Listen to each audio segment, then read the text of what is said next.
last 2 games, but he is capable of going off, and Duke has to be on him from start to finish. We are ready for the tip of our Sonic Blockbuster here in Chapel Hill.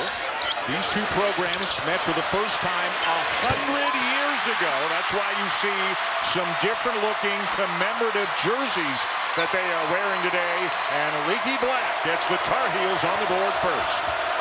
Leaky Black was guarded by Wendell Moore. A nice little shot fake, and was able to get that mid-range jumper down. Look at the Carolina lineup.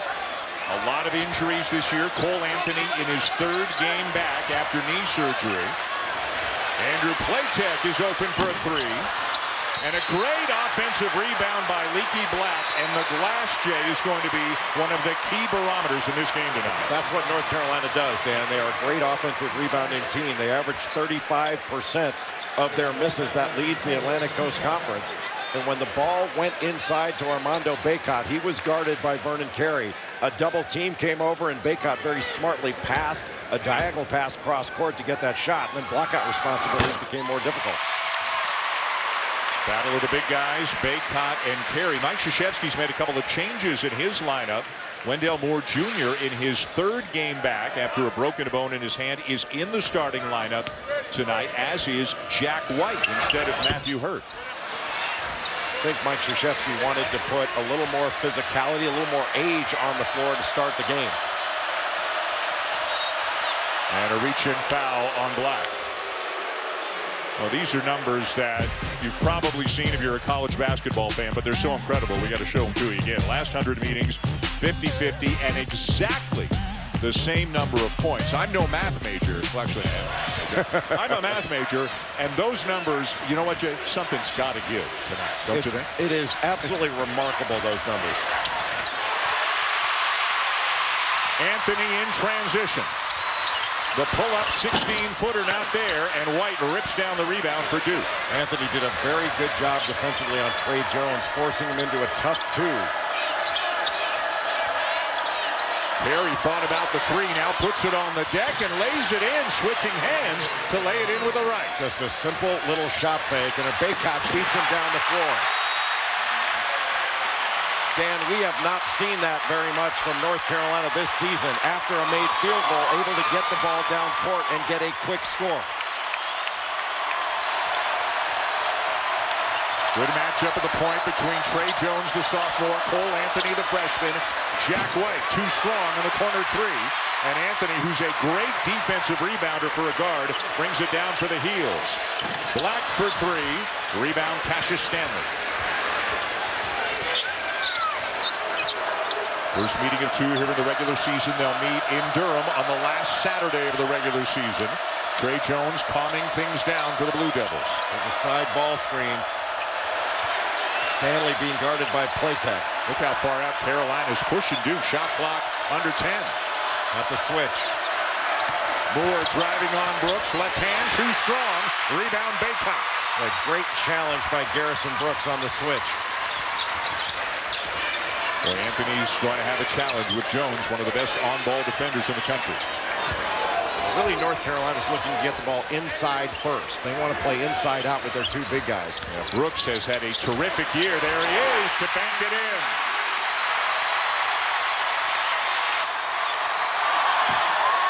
He has turned into a huge part of this Carolina team. Well, Duke gave up the middle drive to Andrew Platek and just a little drop-off. You have to protect the paint and cannot allow middle drives or straight line drives. The hedge there by Bacot, and again the shot clock a factor. Tough pass, trying to thread the needle, and it's out of bounds to the Heels. Andrew Platek with the ball on the wing after the reversal. Gets into the paint, draws Moore up to help up, and he was able to drop it off to Garrison Brooks. Just that little help allows that drop off. And Garrison Brooks has been outstanding all year long. The amount of minutes that he's played as a big guy, he's averaging 35 minutes a game. As a big guy, that is the most any big guy has played under Roy Williams. He's a 15-9 guy as well. Bacot a tough one. And down with the rebound, Javin DeLaurier, who has come in off the bench for Duke. Taking the place of Jack White. Matthew Hurt is into the game as well. Perry's gone to the bench. Stanley can't finish. And here's Anthony. Numbers for Carolina. And Brooks fouled hard and will head to the line. Well, Garrison Brooks took that hard to the basket. I thought Leaky Black would at first. But on the last play, Armando Bacot cannot avoid contact to try to keep from getting his shot blocked. He was going against Matthew Hurt. He needs to power that ball to the basket in order to get fouled, score, or both. Jay, you're Carolina. You're 10-12. You're 3-8 in the league. You've been devastated by injuries. What's at stake for the Heels tonight? What kind of mindset does this team bring into this game? Well, I think you heard Garrison Brooks talk about it before the game. It's that they feel like they are better than they have played, and they're better than their record. And I think that's true. But they have to come out and prove it. And there's no better game to prove it than in the Carolina-Duke game. Jordan Goldwire, who has been starting in off the bench early in this one for Duke. Jones still going. Pull up, short. Anthony tries to slide through a couple of defenders and draws the foul. Boy, terrific 1-2 step. Not quite the Euro to draw that foul in transition. And North Carolina has brought intensity defensively, and they are passing ahead and running the court. That's the Carolina transition that Roy Williams has wanted to see all season long. ESPN's exclusive presentation of college basketball is presented by H&R Block, with more ways to file in a consecutive game where at least one of these two teams was ranked heading into this game. Let's bring in Holly Wright. Well, guys, for North Carolina, it's a bit of an aberration this year. If you look at their record, it has been an unprecedented season with injuries. They've lost over 70 games to injury this season, and Roy Williams says, look, I understand nobody feels sorry for us, but I wake up every morning at 11 a.m. and call the athletic trainer and say, who can actually practice?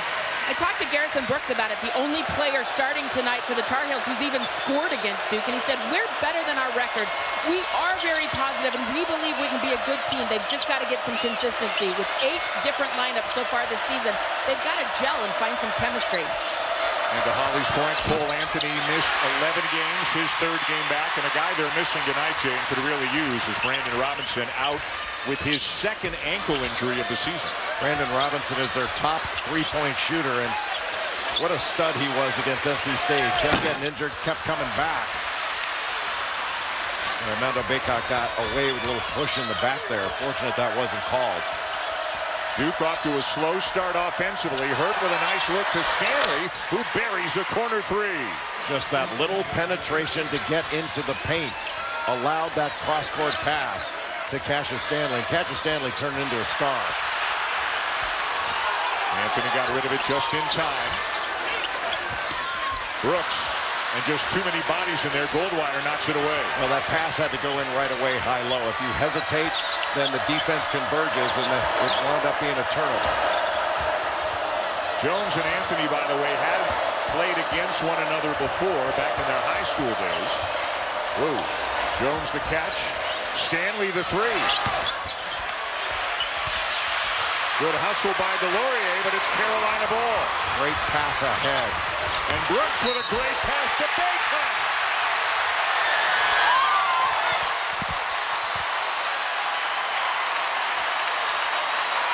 This is Carolina basketball. Diving on the floor, Leaky Black gets it to Cole Anthony, who passes ahead. That ball never hit the floor until it went through the basket. We have not seen this kind of transition basketball in most games from North Carolina. And this game, they have started it with their defense and turned defense into offense with Armando Bacot's willingness to run and Cole Anthony's willingness to advance pass, to pass ahead. Bacot having a nice freshman season, averaging better than 10 points, 8 rebounds per game, and a Carolina staple, the tip out on the missed free throw, and they're rewarded with a bucket by Leaky Black. You have to be alert when Carolina misses a free throw. They always look to tip it back if they can't grab it. And if you're alert, you can turn that into your offense. Instead, Carolina turned it into their own. Vernon Carey back into the game for Duke.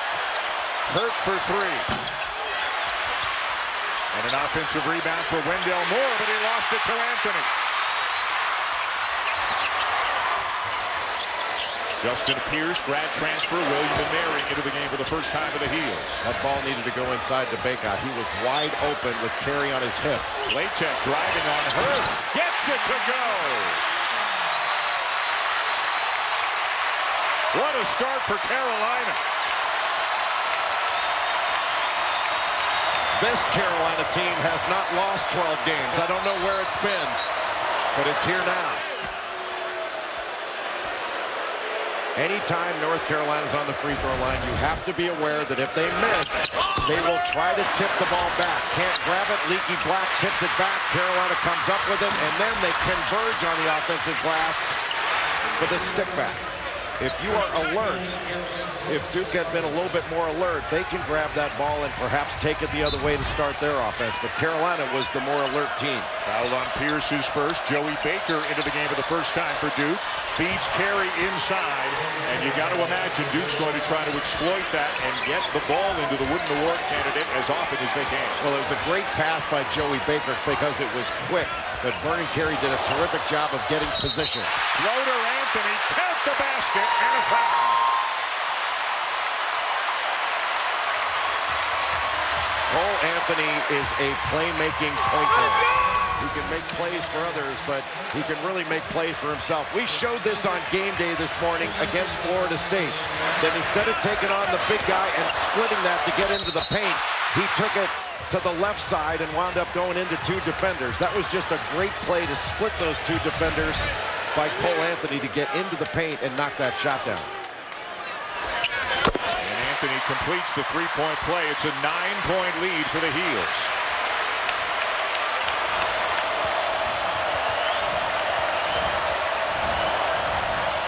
Brooks guarding Carey.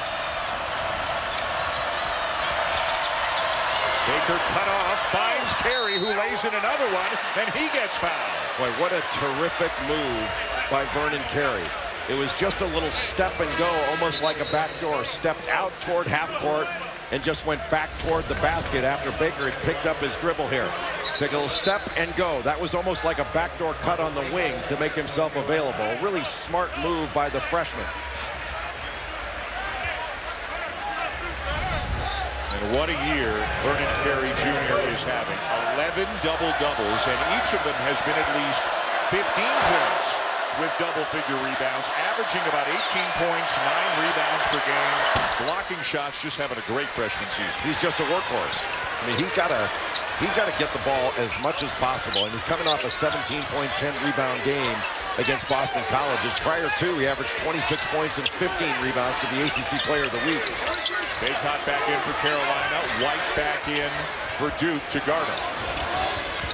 Duke is open contesting. They are showing their chest. Christian Keelan, grad transfer from Charleston Southern, knocks down a jumper.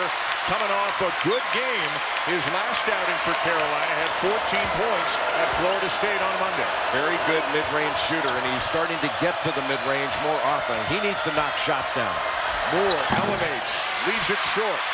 And it's 1 and out for Duke. North Carolina not allowing any offensive boards. Keeling again.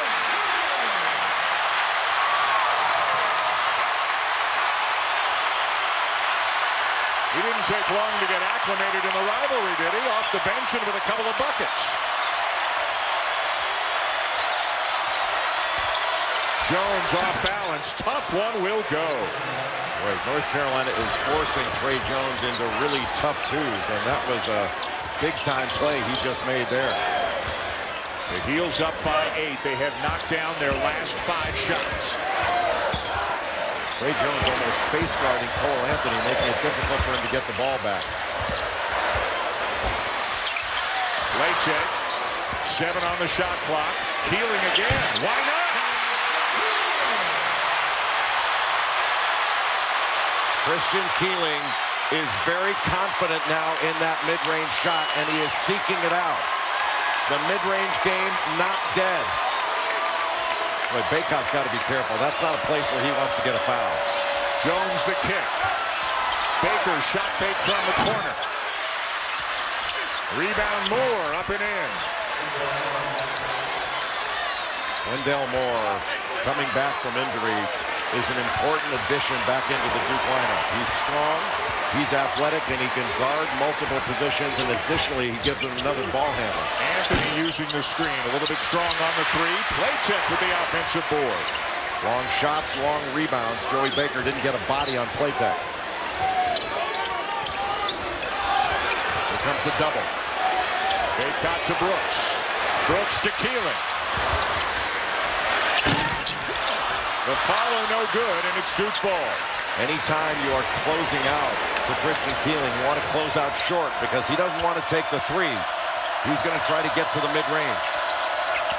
Jones probing. And again, very few second chances for Duke on the glass. Carolina has been very solid defensively. Nice pass. Brooks. The assist to Anthony, and it's back to a 10-point game. Timeout, Duke.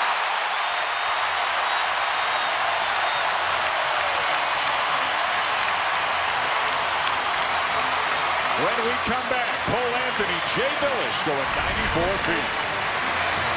The game. He's really into it. He's almost as into it as me. It used to be he would call me after a game. I had to tell him, shut up, Dad, stop talking to me. But probably after my freshman year, I would then start to call him because I realized he knows what he's talking about. So I'm going to try to do everything I can to take all that knowledge from him. Cole Anthony on the bench for the first time in tonight's game. As you said, he is a scoring guard. He's a guy who can create for himself. It's about the balance between that and creating for his teammates. Just his third game back from the knee injury. Has scored a lot in the first two games back. Jay didn't shoot the ball particularly well, but a very talented kid. Very talented, and he is a freak athlete, not just in his ability to run and jump. I don't mean that as an athlete, but he is incredibly well conditioned. Never gets tired, even after being out all this time with an injury. Able to come back the last couple games and play huge minutes. More ball handling responsibilities right now for Leaky Black, with Anthony on the bench. More on Cole Anthony. Here's Holly Rowe. Well, guys, Cole Anthony had that timeout while he was recovering from the knee surgery, but he said, what I did was learn how to really think the game of basketball even more. I wanted to be a plus, not a minus when I got back out on the court, and I want to constantly get better. So I said, how do you get better today? He said, I have to make better decisions. I've got to be a better defensive player and rebounding. Guys, he's already got 5 rebounds in this first half. Carey inside, triple team, doesn't matter. Thank you, Holly. As Vernon Carey Jr., every time he gets a touchdown low, good things are happening for Duke. Well, he has to get the ball more. I mean, Vernon Carey is a load down there, and he commands a double team. Justin Pierce taking jab of the Laurier out of the perimeter. Now Brooks, jump hook. Tipped up, no good. Duke ball. Carey being guarded by Garrison Brooks, and Brooks is an excellent defender, but he is not a shot blocker. Baseline Moore, Keeling stays in front of him. Carey with a crossover, and a foul called on Carolina. It'll be Brooks.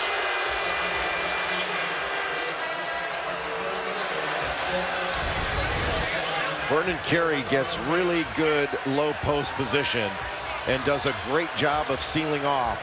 There just wasn't enough pressure on the ball to keep Trey Jones from throwing over the top.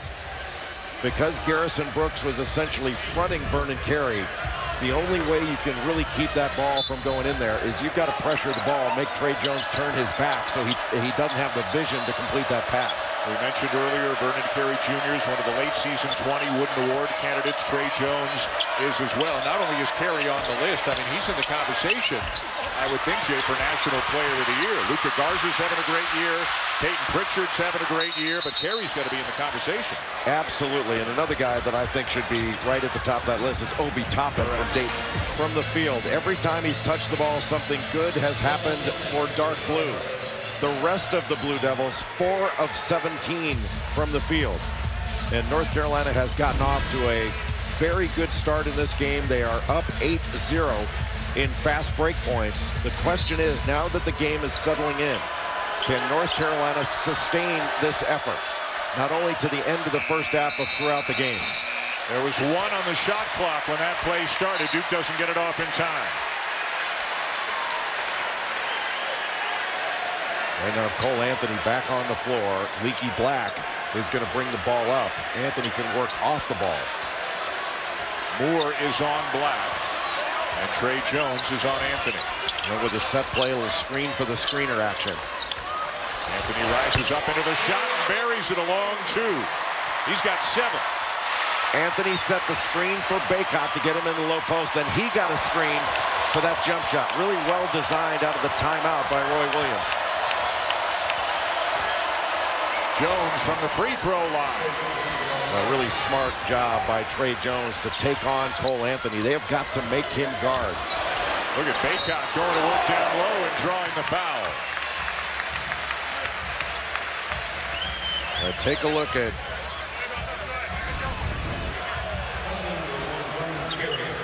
Cole Anthony right there. Now he's coming off the screen. He'd already set the screen for Baycott, coming off the screen. And that was a difficult shot because Trey Jones had locked and trailed, and he was there to put a lot of pressure on that shot. But Anthony is an outstanding scorer. They run a lot of different sets out of a box set. So they'll have 2 guys on the block, 2 guys on the elbow, and they're working primarily to get the ball inside. A lot of teams like to run, and Carolina's one of them, little on big screens. Or they're cross screens, so it puts you in a position to have to switch. And you get a little guy and the big guy and the little guy. Causes a lot of problems for the defense. I'll tell you what's causing problems right now for Carolina. They're missing free throws. They're just 4 of 10 from the line, but they've still got an 8-point lead. Really good defensive effort by North Carolina. That's what this team is going to have to do. Get grittier on the defensive end. Crowd loving the effort. Stanley hangs and hits. What a big-time athlete. There's a lot of air underneath his shoes. And Duke creeping back into it. Brooks wide open, gets the bounce. Well, Carolina's done such a better job of moving the ball and moving themselves. Against Florida State, the Tar Heels stood around a lot on offense. That has not been the case in this game. And how about 9 assists on 13 made field goals for the Tar Heels? Jones again creates a little separation. Can't knock it down. And North Carolina is forcing Duke into a lot of tough shots, and a lot of them are tough twos. Great look inside. Black to Baycott.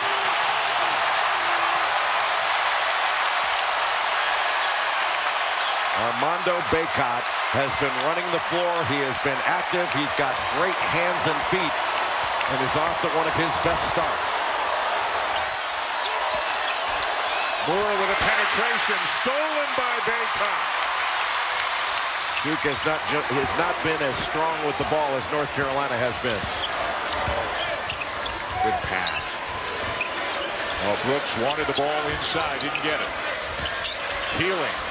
And Baycott was going to the rim instead of looking for the pass. Got to shoot that. Moore right into Anthony to draw the foul.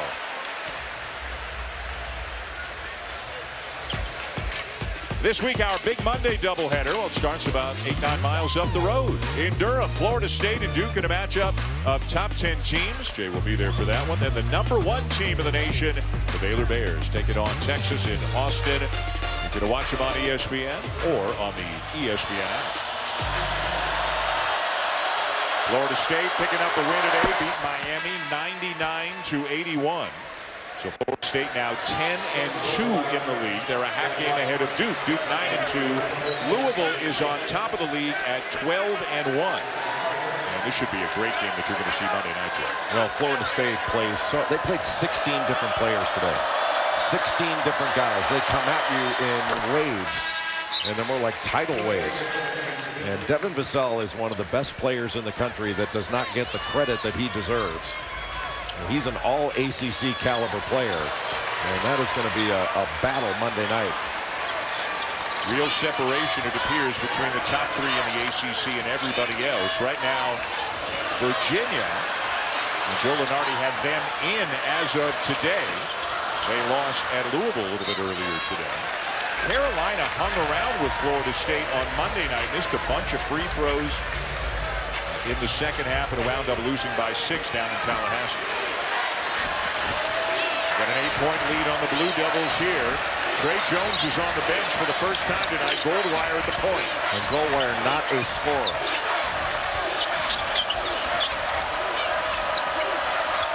Baker can't get it off. Inside carry and 2 more and a foul. What a pass. Terrific angle to get the ball into the post, but it was thrown where Vernon Carey could catch it and the defender could not get a hand on it. That's like throwing to the outside of a receiver toward the corner of the end zone. That was really well done. Just not enough pressure on the ball by Leaky Black to keep Joey Baker from throwing that ball inside. Jay's second foul on Garrison Brooks. He stays in the game. Just has to be smart. He's an experienced player. Garrison Brooks has had a fantastic year. He's been a workhorse for North Carolina. Baycott looking inside for Brooks. Good pass.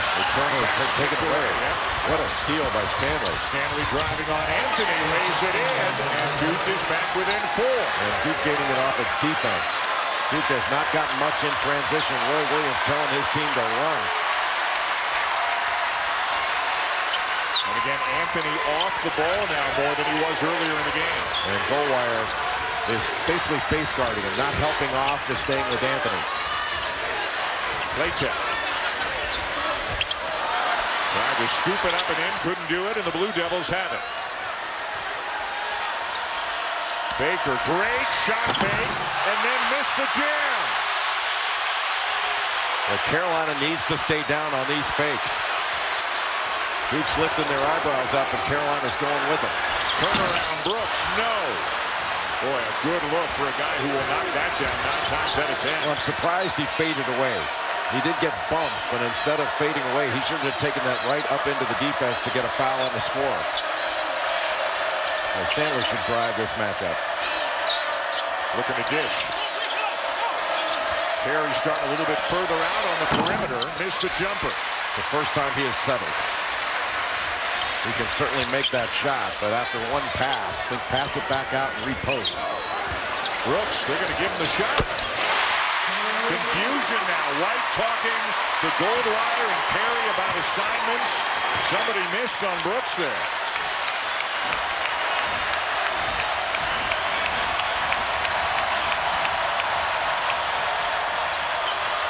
Little horn set. Cassius Stanley was trying to post play tech out of the corner. How about Carey? Making a tough one and fouled as well. Roy Williams not happy. He thought there was a push-off. But Vernon Carey has been the go-to guy for this Blue Devil team. Instead of passing it. Auburn, think about the scene at Indiana today. Think about Villanova and Seton Hall today. Every single night, it's a great game.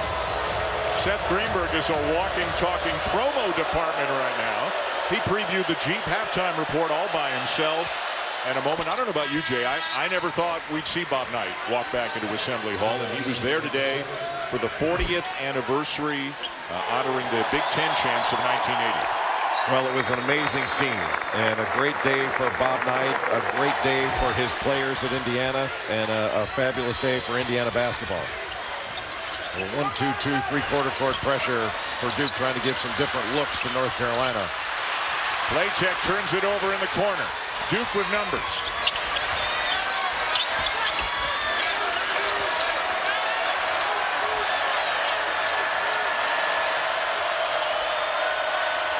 A little bit of a different lineup for Duke right now, looking a little high-low. Carolina's led by as many as 10. Jones, no. Ball still loose. It belongs to Pierce in the heels. Good job defensively by Cole Anthony to force another tough two by Trey Jones. Oh!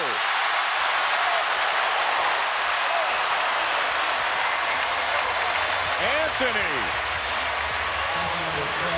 He really long-stepped that one, didn't he? And that a really good call because Javin DeLaurier just slid right in there. But Cole Anthony smart enough and savvy enough to get that ball up off the rim, not only to draw a couple of free throws, but the chance to make the shot, and he made it. That's a big-time play by Cole Anthony. And getting the crowd all fired up in the aftermath of that. And Carolina needed that. They'd had a few empty possessions. And it looks like now, with just a couple of minutes left in the half, that Roy Williams won't risk it. Brooks and his 2 fouls are on the bench, and they'll go with Bacot and Pierce up front. Ball needs to go into Vernon Carey. They're going to run a high horn set. 2 guys in the corners, 2 guys up top. Very smart to isolate Carey in the low post. Bacot had to just grab him. He just dove from the top. They ran it higher, above the top of the key, and that gave him a lot of room, Vernon Carey, to dive down in the low post. And he was able to get Bacot on his hip. Bacot had to grab him to keep him from getting the ball and scoring easily. Number 2 on Bacot, so now he's got to be careful. And now Roy Williams doesn't want to risk it. Bacot is out, and seldom used Walker Miller is going to get a couple of minutes of action here at the end of the first half. North Carolina basically needs to use clock every time down just to get to halftime. Tonight, NBA Saturday prime time. The Lakers are in San Francisco to take on Draymond Green and the Warriors. Our coverage tips with The Jump at 8 o'clock Eastern time on ABC and also on the ESPN app.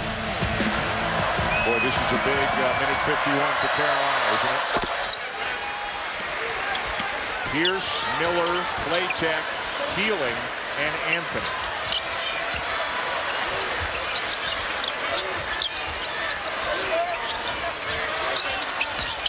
Here's the drive. And the lay-in. That was just a blow-by. He just blew right by Joey Baker, got all the way to the rim, and Walker Miller was able to shield out Vernon Carey. What a big play. Carey double team to the other end, swings it. Stanley for 3. Keeling with a rebound.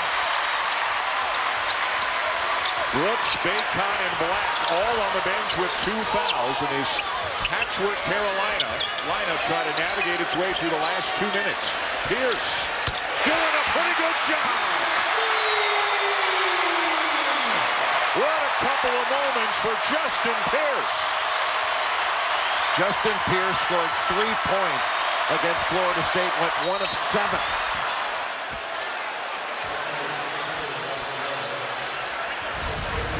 First, the blow-by, guarded by Joey Baker, and Vernon Carey can't get over or does not come over to try to block that shot, and then given an opening, knocks down an open 3 with Carey trying to close out late. 5 quick points when he only had 3 points, 1 of 7 against Florida State. And it is shaking in the student section here at the Smith Center. Foul on Walker Miller sends Carey to the line.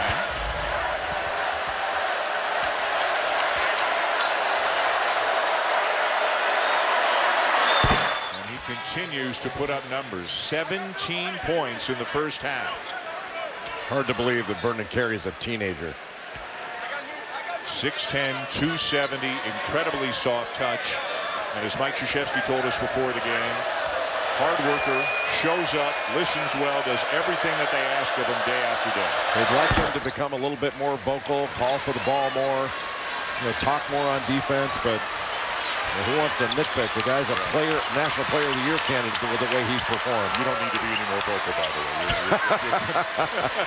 You're good. Final minute of the first half. It has been fun. It has been loud. Playtech, shot fake, drive. Oh! What a heady play to shot fake and drive by Playtech, and that finish. What do we say, Dan Shulman? It always delivers, and it's delivering again.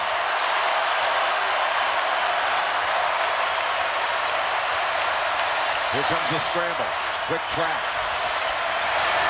6 seconds. Goldwire lost it. And the first half comes to a close with the underdog Tar Heels leading Duke by 9. A couple of freshmen leading the way for their respective teams. What a 20 minutes here in Chapel Hill. And we're ready for the start of the second half of our Sonic blockbuster. And right away, Jay, we see 2 guys starting the second half for Duke who did not start the game. Matthew Hurt is on the floor, as is Joey Baker. That provides a little bit more shooting, a little bit more offense, try to spread the floor. Black got himself in trouble and turns it over. 59% field goal percentage for Carolina in the first half, the best they've had in the first half of any game this season. Knocked out of bounds by Leaky Black. Armando Bacot, the freshman, is guarding fellow freshman Vernon Carey. One thing that Bacot cannot do is he can't get in a wrestling match down low with Carey because Carey can lock him down. What he needs to do is move his feet, break contact, try to get around in front, and discourage passes from coming in there. Remember, Bacot's got 2. Brooks has 2. Leaky Black has 2 for Carolina. Stanley, good defense by Playtech, and Stanley just elevates over the top. The big-time play by Cassius Stanley, who is emerging as a truly outstanding player. Jones takes it away from Anthony and then lays it in. Jones went looking for the contact as well. Good no call there, but it is a bucket, and all of a sudden, Duke back within 5. Talk about offense-initiated contact. Bacot and a block. The call on Vernon Carey. Anytime you show the ball to Trey Jones, you are subject to getting it taken away. And Cole Anthony puts it right in front of Jones. He took it away. And then look at, he goes right into Cole Anthony to knock him away so he can put that layup in. Just a terrific defensive play by one of the best defenders in the country, Trey Jones. Second foul on Carey sends Bacot to the line. Bacot playing very well tonight.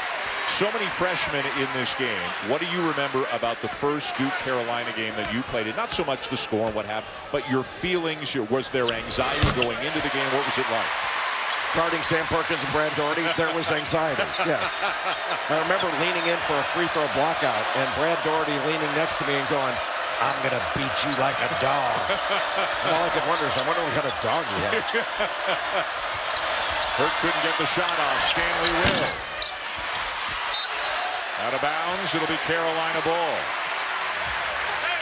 Interesting when we talked to the 2 coaches during the day. Roy Williams at their shoot-around earlier this afternoon, Mike Krzyzewski before the game, about whether or not they talk to their players about this rivalry and how it is different. Roy Williams said no, not really, and Mike Krzyzewski said yes, that the coaching staff does talk to them a little bit about the environment in which they're going to play here today. Well, you have to process that environment. I think Roy Williams was referring to he doesn't have to do anything motivational because everybody else does it for him in this thing. Look at Bacot. He's playing hard, but couldn't finish.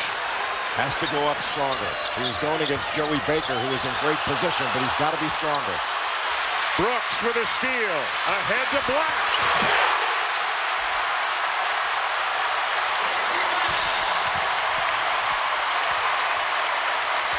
And Carolina's back to that 9-point advantage they enjoyed at halftime. This has been Carolina's best defensive effort of the young season. Bacot with a block from behind. Heels in transition. And Bacot is fouled. Much better job by Armando Bacot, not just of running the floor, which he has done a good part of this game, but he sought out the contact there to get the foul. You can see a terrific job to get that loose ball and the presence of mind to throw ahead for yet another transition bucket, turning defense into offense for North Carolina, which has not been the norm on the season. And Jay Matthew Hurd, who's only played 7 minutes tonight, has not scored. Just picked up his 4th foul. He goes to the bench, and Javin DeLaurier takes his place. And Carolina just missed, what, their 7th free throw of the basketball game? They've got to knock free throws down. You cannot afford to be 50% from the line in this game. Carolina, as you know, decimated by injuries this year, under 500, near the bottom of the ACC. But looking for a huge win here against Duke. If nothing else, just to try to make them feel better about themselves heading down the stretch. Carey spins, lost it, out of bounds, Carolina ball. Boy, Vernon Carey spun off a double team. The double team came from the low side, surprisingly, and spun into the lane. Looked like he got hit when he was going up. But North Carolina coming over to get the ball out of his hands. Thought they would go to the high side to keep him from getting to the middle. And good pass. Black. Playtech with a weak side rebound. And a smart job to bring that ball back out. Tough one by Anthony. Knocks it down, having himself a night. And it's the largest lead of the game for Carolina.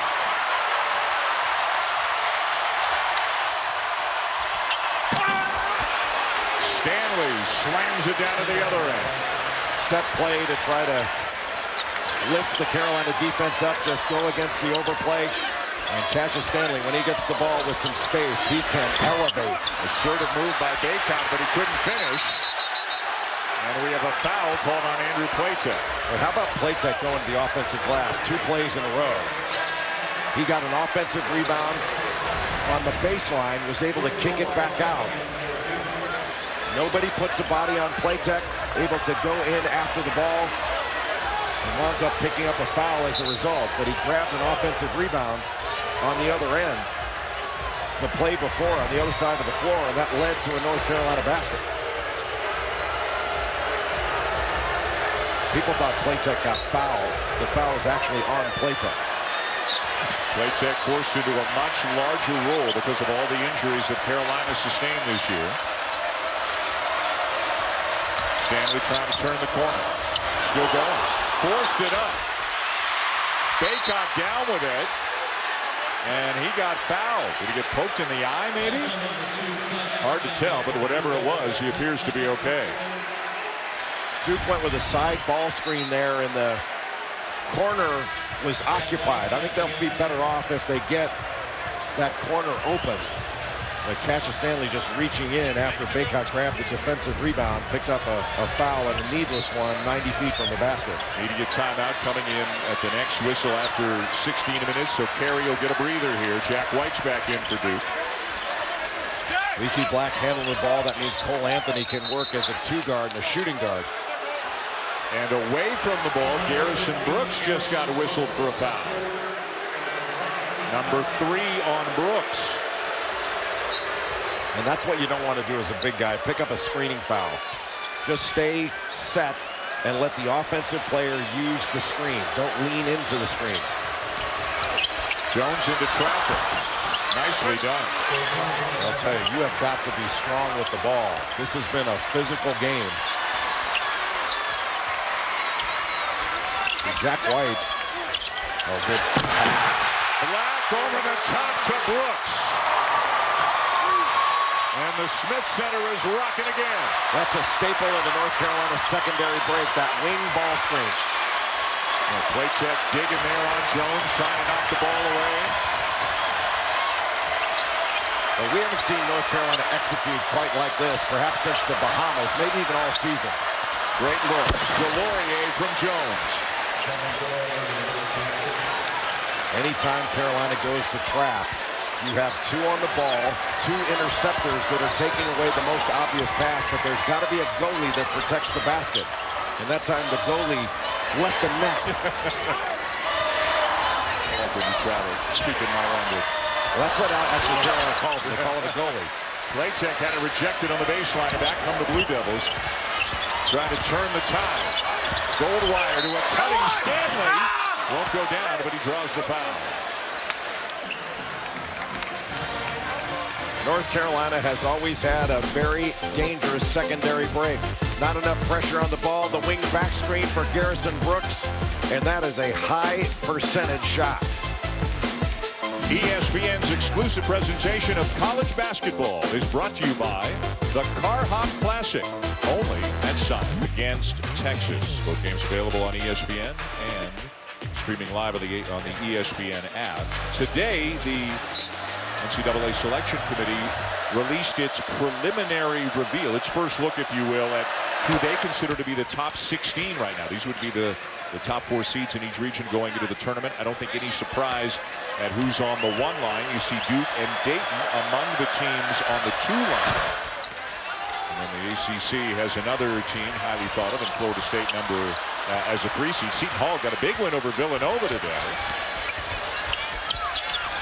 Any thoughts about how the top 16 flowed today? No quarrel with it. I thought a good job by the committee to put that out. I thought that West Virginia was a little bit high, and that was before the loss today.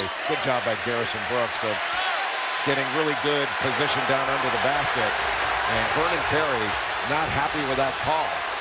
That's his third foul. And you can't. Ted Valentine is not going to listen to a freshman. He's got his arms wrapped around Garrison Brooks. There's no question that was a foul.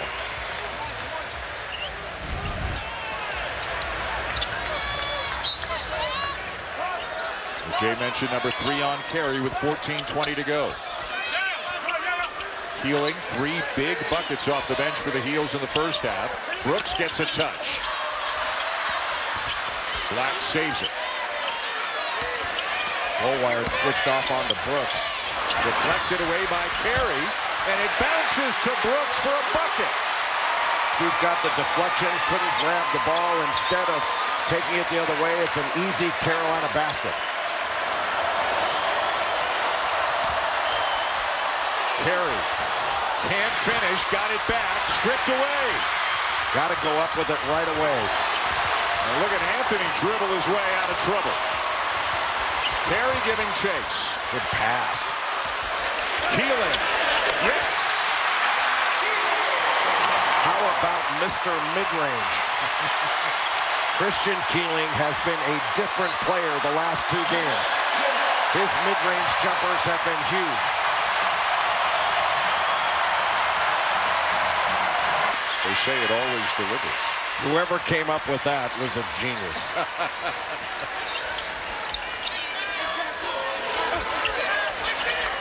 High-low. Brooks jump hook. Just a great job of execution by North Carolina. Out of the timeout after getting a stop to get the ball into the low post to Garrison Brooks with an angle. And Carolina's actually grown the lead from halftime after Duke got it down to 4 for a while. Now another turnover. Baycott finds Black. And Brooks called for the travel. And North Carolina has just been stronger defensively. Duke on drives. Vernon Carey brings the ball down, gets it knocked away. Trey Jones on his last drive got it knocked away. You have to be stronger with the ball. This is a big-time game. Brooks will sit. Justin Pierce is in. Justin Pierce had about as good a 45 seconds late in the first half as you can have, with a 2 and then a 3. Made a couple of great plays for the Heels. Well, North Carolina didn't have a lot of offense on the floor. He had that great drive and then the open 3. Boy, Stanley. Impressive stuff on the drive, and then he draws the foul. Well, even if he didn't get fouled there, didn't go up with that shot, Alex O'Connell made a very nice cut out of the right corner. He would have had a layup if Stanley would have delivered the ball down low. Right now, Duke's offense has really come from only 3 guys: Vernon Carey, Cassius Stanley, and Trey Jones. Whereas North Carolina has 5 or 6 guys that have 7 points or more. Yeah, those 3 guys you mentioned have combined for 41 of the 47 Duke points. We see Alex O'Connell in the game for the first time tonight now for the Blue Devils. O'Connell's athletic. He can shoot it.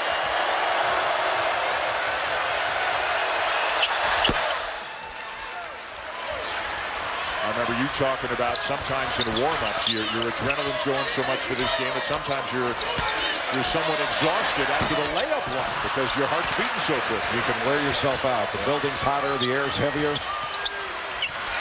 Tipped away by Black. Well, you have to see the defense before you pass it to the offense. 3-on-1. Keeling, no, it's an offensive foul. Baycott called for a charge after he delivered the pass. Well, Roy Williams doesn't like the call. Well, that's what they do in college basketball. They always call this. I think they should stop calling it because I don't think it's a good call. But it always, it's without fail. But that's one of the reasons you don't want to throw it to a center that far away from the basket on the break. O'Connell knocks down a 3. Well, how about that 5-point swing? 2 that Carolina had to 3 for Duke after O'Connell's 3. Just quieted the crowd for the first time in a long time here in Chapel Hill. I thought Carolina was going to look for a backdoor cut. Anthony. Pierce. Offensive rebound, Keeling, but it's knocked away. Probably would have been better to bring that one back out. Moore went right by Pierce. Pierce kind of faded to the corner to cover O'Connell. Oh, not a good sequence for North Carolina, but an excellent response by Duke to cut it to a two-possession game. The question is, can Carolina get the ball inside here? Immediate timeout on the next stoppage. Black, no. Keeling fighting for it, but lost it.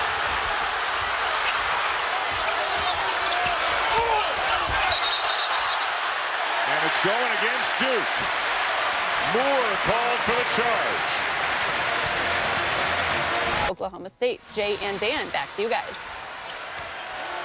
Allison, thank you. Baylor taking on Texas Monday night in the second game of the big Monday doubleheader. You'll see Duke in the first game as they host Florida State. Duke getting all that they can handle right now from North Carolina. The Heels have led by as many as 12, up by 6 right now. Anthony, the kick. Black to Keeling. Rattles home a 3. What a night he's having. Started by the penetration along the baseline by Cole Anthony, but the excellent passing by North Carolina to get the ball to the other side of the floor. You know, a lot of talk, Jay, after the last game about Cole Anthony's decision-making. When to go try to score himself, when to involve his teammates. I think his decision-making has been outstanding tonight. Much better. There's no question. And a terrific job of Christian Keeling of being ready to shoot as the ball arrives. And Keeling, not a great three-point shooter, just shooting 21% from 3. He is a mid-range player. But because he had his feet set and had plenty of time, could knock it down. How about Carey trying a 3? Moore keeps it alive for Duke. Stanley, yes. And the last whistle was the 4th foul on Armando Bacot. Make a note of that. He's gone to the bench. Justin Pearson for the Heels. Well, Bacot picked up that 4th because Duke was able to isolate Vernon Carey for round 1 in the post. And Carey has not been able to get a bucket in the second half after being near unstoppable in the first half. Carolina's not very deep because of all the injuries. Basically 7 guys. You see Platek and Bacot on the bench and the other 5. Walker Miller played for a couple of minutes late in the first half because of foul trouble, but Roy Williams really only has 7 at his disposal. Yeah, they can play small, but that takes away an advantage they have with their 2 big guys playing together. And now there's not as much of a matchup advantage. Good look inside to Brooks. But now they know exactly who they're going to, and it's going to be Garrison Brooks. 8 for 10 on the night. Moore is fouled before the shot. And you have to expect Duke to keep driving the ball on their end. But Garrison Brooks was able to just come across the middle of the lane. He cut across the face of Vernon Carey and then got him on his hip. The ball went in, and just a beautiful left shoulder jump hook. With more on Garrison Brooks, let's bring in Holly. Every North Carolina player I spoke to yesterday said, we got to get the ball into G. We got to get the ball into G. That means Garrison. And even he said, we've got to make Vernon Carey and the bigs of Duke defend. They did not do that great in the first half. Just 9 post-entry touches in the first half for North Carolina. They're doing much better job here. Plus, Vernon Carey playing with those fouls, he might be being a little bit more careful. Carey's gone to the bench. DeLaurier just came back in, and a Duke foul. It's on DeLaurier, and that'll put Carolina into the bonus. And Garrison Brooks is such a solid low post player at both ends of the floor. He's an excellent defender, always in the right position.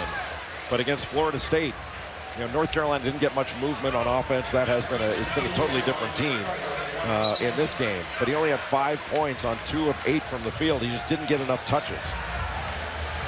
So both teams are in the bonus now, Jay, with a 9.5 to go as they're confirming who the foul was on. So far tonight, there you see the free throw disparity. They've each taken to 15, but Carolina has left some opportunities on the line. They're going to have to do better than that down the stretch. They're confirming who the shooter should be, who was fouled, and it's Keeling as he goes to the line. Sports Center tonight after Gonzaga St. Mary's with John Buccigross and Kenny Mayne, Kenny. Reaction and analysis from UFC 247 following the light heavyweight championship fight. LeBron's first game at the Chase Center in San Francisco, and the XFL season kicks off. We'll have full coverage of both games. Duke's got to drive the ball and get it into the paint and attack the rim. More a guy who can do that. Here he goes. Good D by Brooks. Stanley with a great shot there.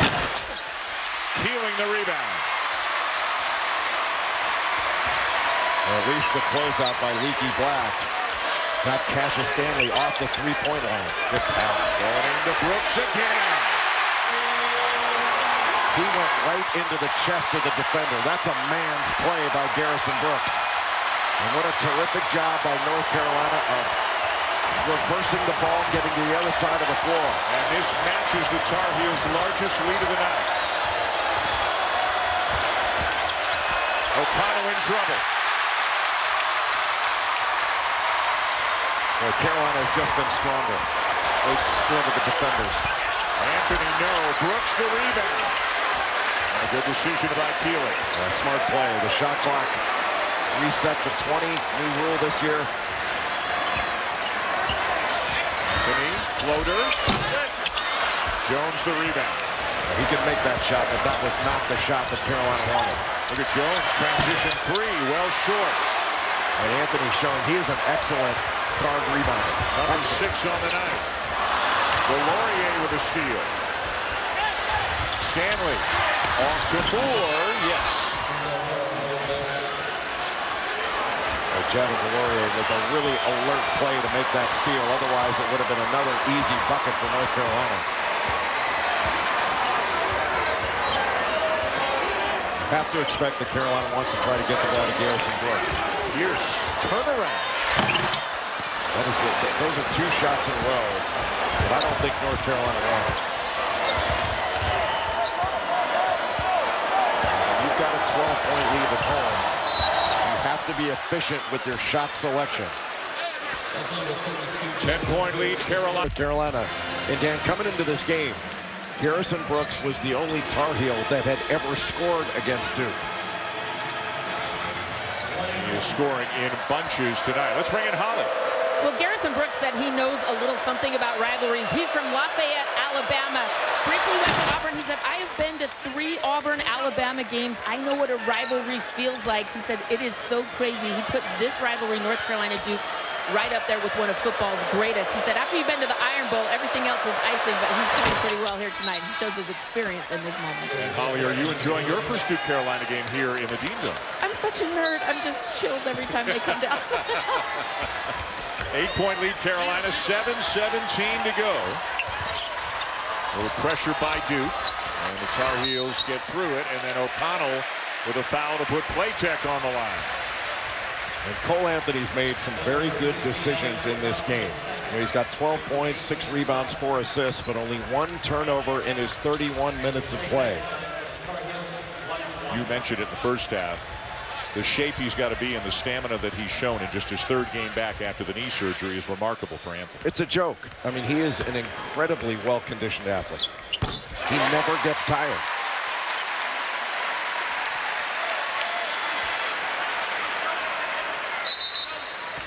Cassius Stanley coming back in for the Blue Devils. O'Connell will see.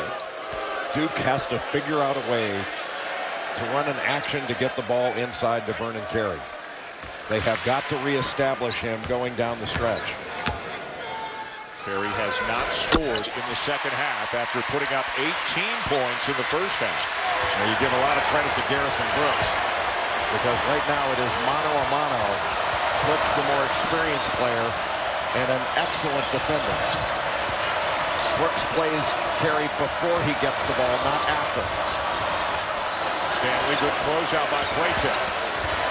Stanley, the drive, no. Push. Carey calling for the push.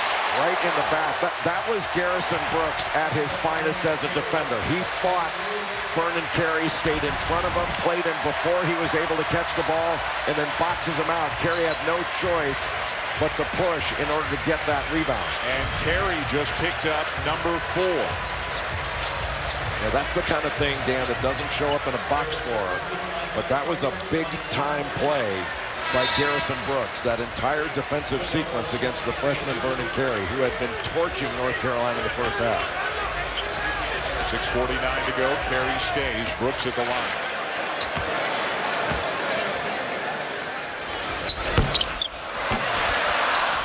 Carey down with the rebound. Again, Carolina's been hit and miss at the line tonight. Good D by Anthony. Great job staying in front. Another good defender, Leaky Black, got blown by. How about Goldwire laying it in? Goldwire is such a great athlete. His first points of the night. Carolina's going to get trapped here. Anthony, good look. Wow. That's one way to break the pressure, isn't it? And give Leaky Black a lot of credit. He set that up. Carey pulling his way in. Carolina ball. Well, give credit to Andrew Platek coming over from the weak side to knock that ball away. And Vernon Carey, after getting it knocked away, is limping. Carey had inside position to be able to score on Garrison Brooks, and Andrew Platek came over from the weak side, the low side, and was able to knock that away. So Carey sits, Delorier's back in. North Carolina has been a different team in this game. A 2-3 zone by Duke now. Two excellent defenders up top in Goldwire and Jones. Cannot pick up your dribble.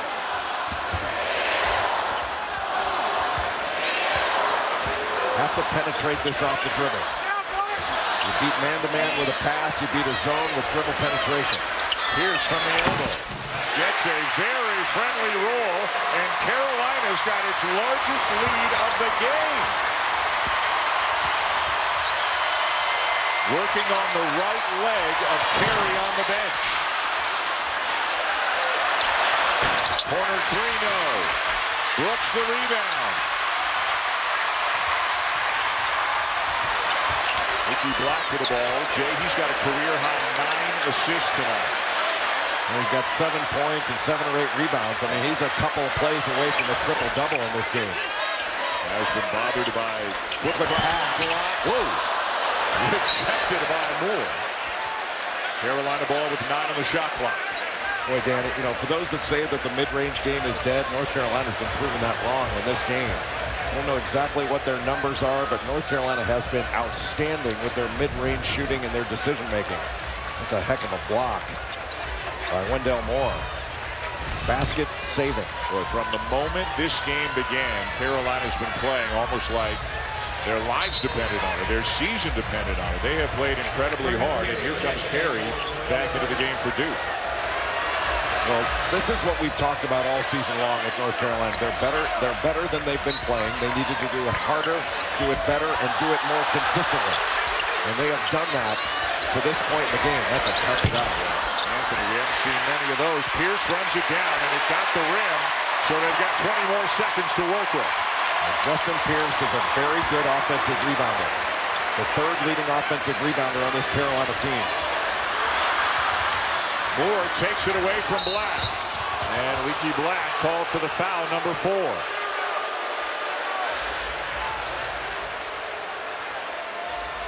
Cole Anthony and Trey Jones have had a fantastic battle in this ball game. And both of them.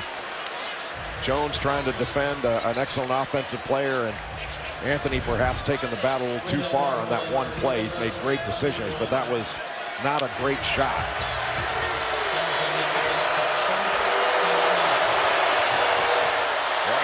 Moore. Healing in for Black, who, as we mentioned, has 4. Well,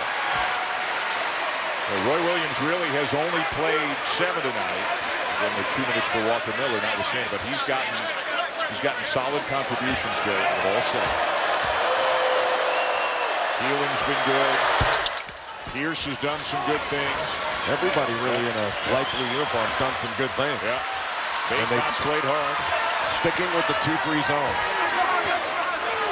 Once it's in the middle, Carolina can still attack the rim. Pierce. Yes. Boy, he looks comfortable stepping into that shot from the elbow. No hesitation. I mean, he knew he was going to be wide open, but there was zero hesitation. Carey. Play check into help, and it's on Carey. And Carey's done.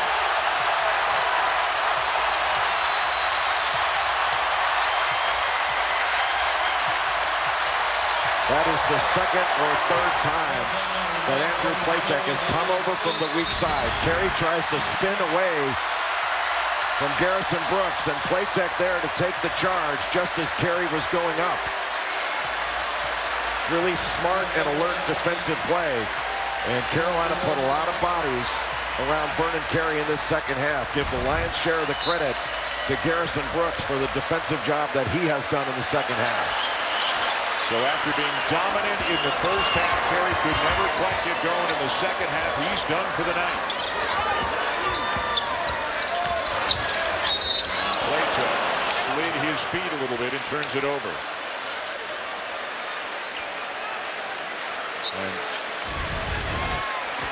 And this is something you don't see every day. After he fouled out, Vernon Carey Jr. goes over to shake the hand of Roy Williams. Stanley. And he's fouled. Well, he looks like he can get fouled just about any time he puts the ball on the deck. Carey's out. Less than 4 to go. Heels by 13.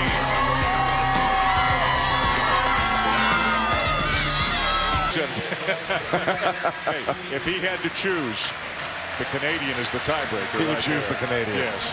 Dan Shulman, Jay Billis, Holly Rose, 77-64, Carolina.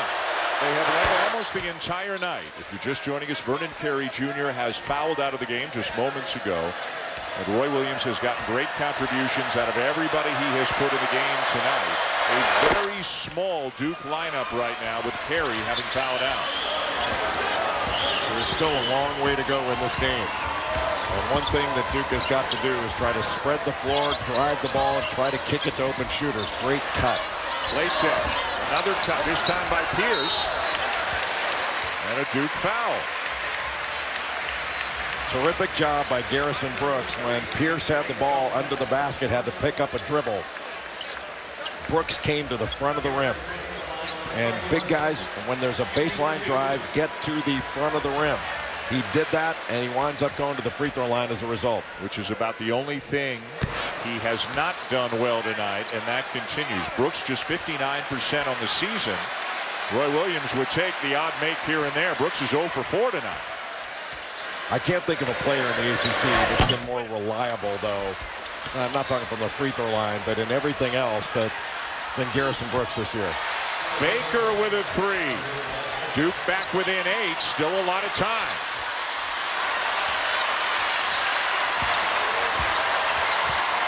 Krzyzewski with this smaller lineup. More shooters with Baker and O'Connell in the game.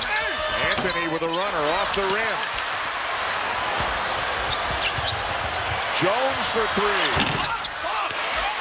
And you wonder if Roy Williams might go with Armando Bacot back in the ballgame to give North Carolina 2 bigs instead of trying to match Duke with size. To put Bacot back in, you got 2 big guys that they can pound the ball inside. Bacot on the bench with 4, same with Leaky Black, and just as we say that, both of them get up to go to the scorer's table. Well, we didn't say that, I said it. You're still smarting over that Canadian thing, huh? Tough turnaround there by Pierce, gives it back to the Blue Devils, 2:40 to go. O'Connell knocked out of bounds by Anthony. Duke ball, and here come Bacot and Black. I think this is a good call. Give North Carolina more size, make Duke match up to Carolina's size inside. 18 on the shot clock, 2:33 in the game. It also gives North Carolina better rim protection. Jones gets inside, left hand no. Bacot the rebound. Don't need to force anything. Platek to Bacot, and it's back to 10. How about that touch? Stanley no. Moore is fouled. Bacot was the guy lying on the court, and Moore tripped over him. Foul goes on Anthony. Terrific job by Andrew Platek to come to a jump stop, pivot, and he found Armando Bacot. That is a tough shot that Bacot hit right there. Just a beautiful touch by the freshman big guy. Bacot's got 11 and 7 tonight. Anthony picks up the foul, his third.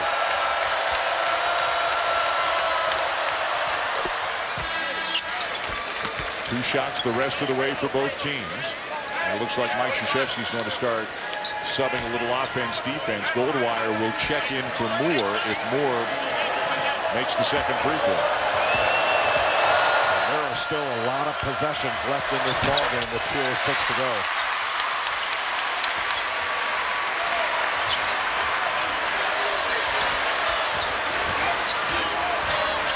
Anthony's still going. Might be one that the Heels wish they had back. Tough shot. With 2 minutes to go, and O'Connell comes down and rattles home a three. And Carolina has to do a better job of guarding the three-point line, both in the half court and in transition. Got to handle the pressure, and they've got to make good decisions if they get it into the front court. Ball was deflected and knocked out of bounds by O'Connell. The Duke bench is screaming for a double dribble. No, they weren't. Anthony. They were screaming for a foul on Garrison Brooks on that screen under the basket. They thought that Garrison Brooks leaned into a screen, and they were right. It just didn't get called. Anthony to inbound, 22 on the shot clock.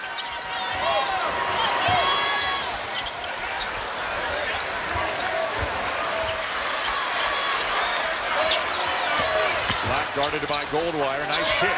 Platek. Knocked away. Platek gets it back. Still got time.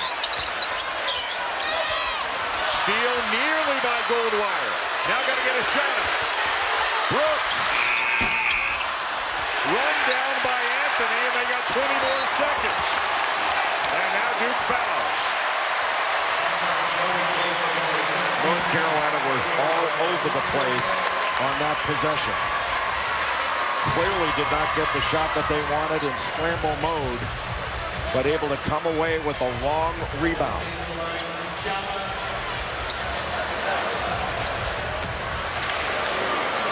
71% on the season from the line. North Carolina's missed 10 free throws in this game, now 11. They are allowing Duke to hang around as Moore comes back in for Goldwire.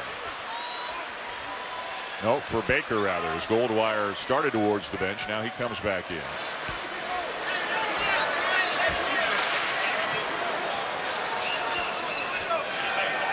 Remember, Carolina likes to tip it out if they miss. Roy Williams will use a timeout.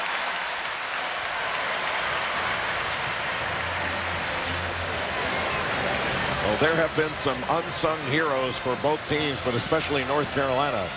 Christian Keeling has been one, and Justin Pierce has been another. At the end of the first half, with a bit of an odd lineup for North Carolina. Pierce has a great drive, then knocks down the three for 5 huge points to end the half.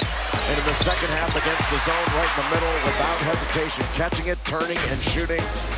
Huge offensive rebound that he grabbed.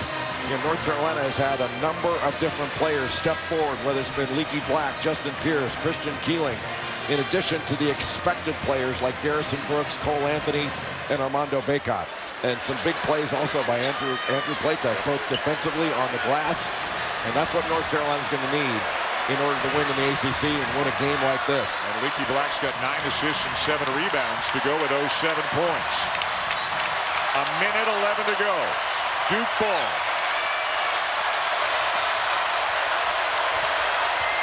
Stop and start. Stanley, 5-point game. 2.5 out, spreading the floor and just looking to drive it.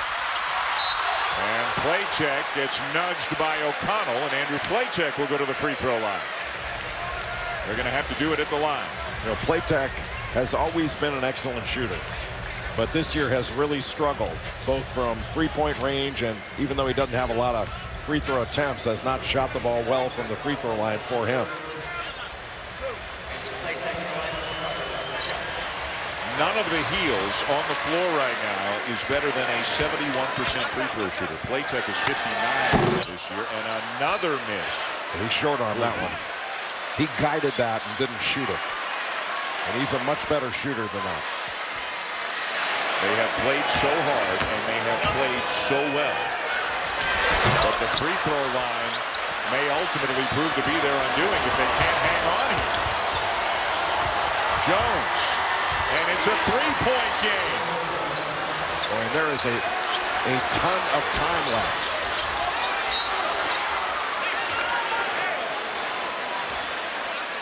Leaky Black, who shoots under 70% from the free throw line, going to head the other way.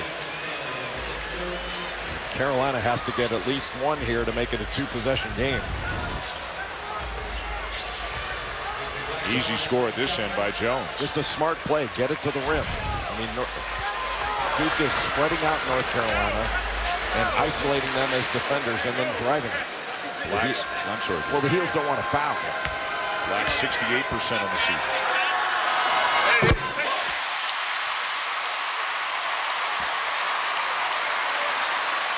Leaky Black has had a terrific basketball game, but it takes some guts in this environment to step up the line and knock down big free throws. He knocked down the first. And they remain 50% as a team on the night, 14 of 28. Jones trying to do it himself. He's fouled. And if you're Roy Williams, the seconds have to be crawling right now here in the last minute of the game. Well, that's the problem. You're allowing Duke to score with no time going off the clock. They'll be able to set up full court pressure and try to direct the ball where they want it, to get a steal, a trap, and then to foul whom they want. But at least North Carolina, that possession, didn't come off a corner three-point shooter and allow a kick out for an open three.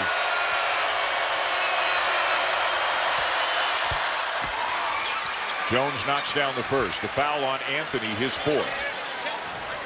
And Trey Jones, a clutch free throw shooter down the stretch.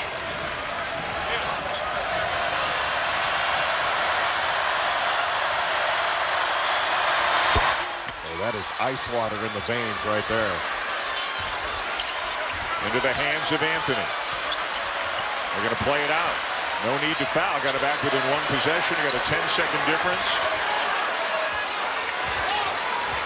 A little box set here. Back screen. And then screen away. Duke defended it very well. Anthony fouled by Jones and earns a trip to the line. Well, Duke defended that action very well. Playtech went a little early on the screen to set that little diagonal up screen. But Cole Anthony just creating something along the baseline in order to go to the free throw line.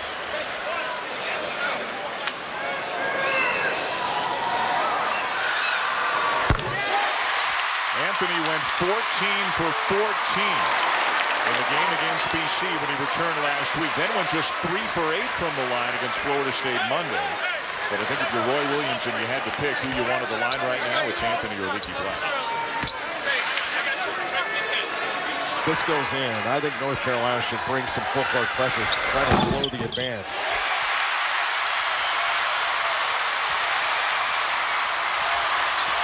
Jones again trying to go coast to coast, and he will. And a timeout taken by Mike Krzyzewski.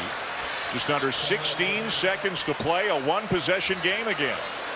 And the reason you want to bring some full court pressure there is you let Duke get a run up to the basket, and it's just going to be an easy score. And they can get the ball down court. They got the ball down court in, what, 3 seconds? And now the pressure's back on North Carolina. One, to inbound the ball cleanly. And then if they don't turn it over and get fouled, to step to the line and make big free throws. Well, to your point, Jay, look at how quickly Duke has scored its last 3 buckets.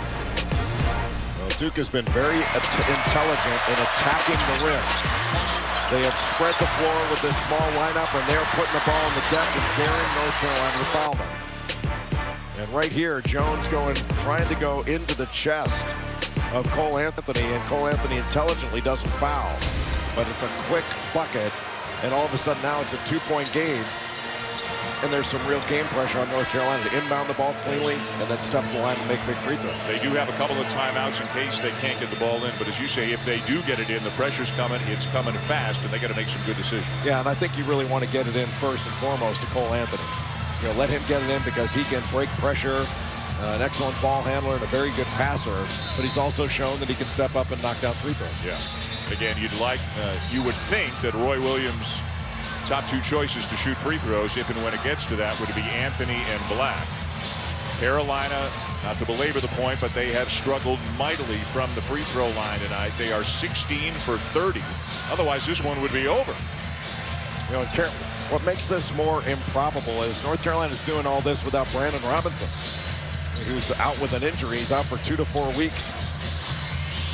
Carolina led by 13 with 3:55 to go. They lead by 2 right now. They've got the ball.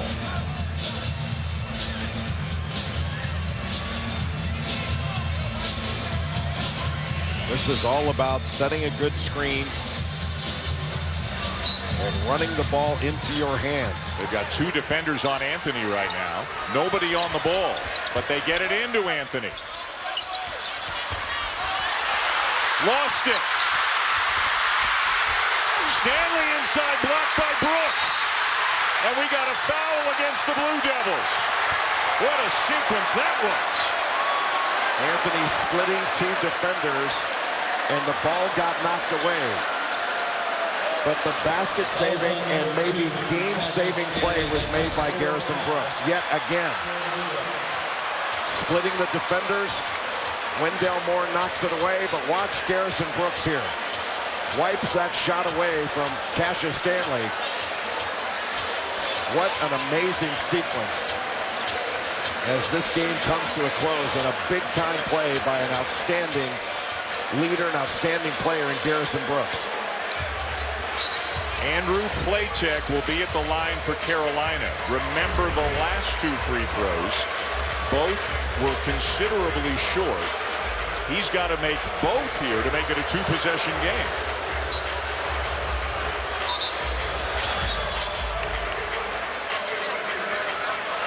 Now, we were told they were going to review something, whether or not, I believe, whether Platek might have been out of bounds before the foul was committed. They can't review that. Yeah, but they can't review that. Yeah, Ted Valentine is saying players get back on the floor. No, they can only review whether the ball went out of bounds on one player or another. Right.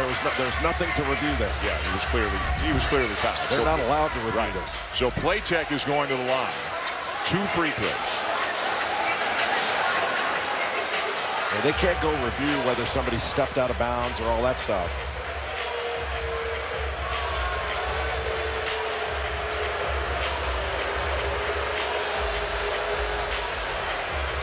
I don't believe that they're allowed to do this.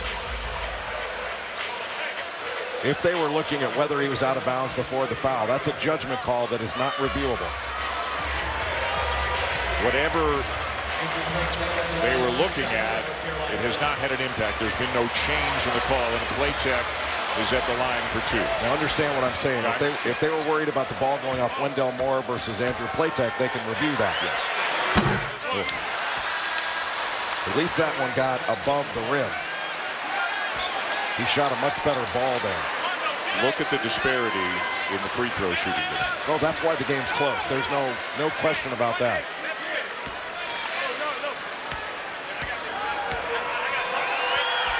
The question is, does Roy Williams foul here? And remember, earlier this season against Clemson, he forgot to tell his team to foul up 3 in a similar situation. He's not going to forget this time. No, so you got to believe he's going to want them to. You got to believe he's going to tell them to. The question is, who do you foul with how much time left? How do you execute? You don't care. When the ball gets across half court, you want to try to slow the advance if you can, turn the ball handler. But once it gets across half court, you want to foul before anyone can get into a shooting motion. You know, under 5 seconds is the general rule as to when you would like to foul. Yeah. So you don't care who you foul. It's taking away a 3. You're not worried about the free throws. You're worried about a 3. You know, we talked about it off the top of the show. Both teams can be doing great. One can be struggling. It doesn't seem to matter in this rivalry. The game's always great. I don't know what it is, Dan, but you just bring a different level of fight in this game. You can't explain it. Lots of three-point shooters on the floor for Duke. O'Connell's out there, Baker, Stanley, Jones, and Moore. Nobody on the ball right now for Carolina. That'll make Duke catch it coming back to the ball. Here comes Jones. And there's the foul. Only 1.7 seconds came off the clock. Yeah, really a little bit early to foul. I'm not sure you wanted to foul before it got across half court. Certainly not bad, but not ideal.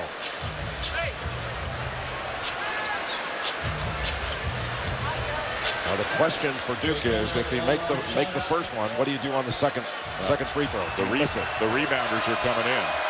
The big guys are coming in. The shooters are going to go to the bench, it looks like.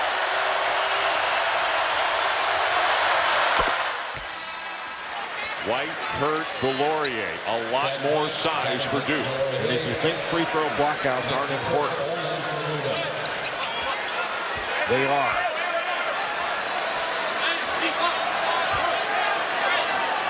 Everybody's standing in this building right now. And you have to be alert for tipping the ball back out as well. Got 2 shooters, Matthew Hurt and Alex O'Connell, positioned. Got the miss. Jones, can he get a shot off? Yes! Jones knocks it down to tie the game as the horn sounds. Just amazing. The question is, did he get it off in time? It looked like he did. And instead of shooting a soft shot, Trey Jones just threw the ball right at the rim to get the long bounce out. Just amazing. And then went and got the ball and then navigated his way through traffic and then hit the shot. You saw Matthew Hurt and Alex O'Connell positioned as shooters and delivers again.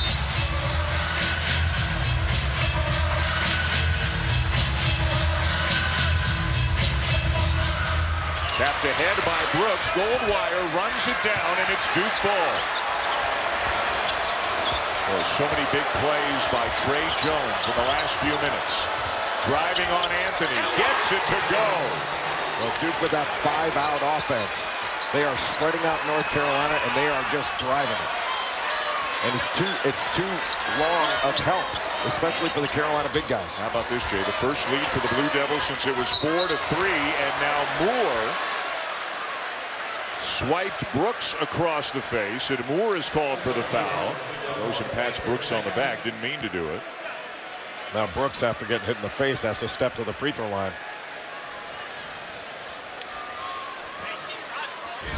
Brooks wants a towel, and it's Roy Williams who's taking it out to him.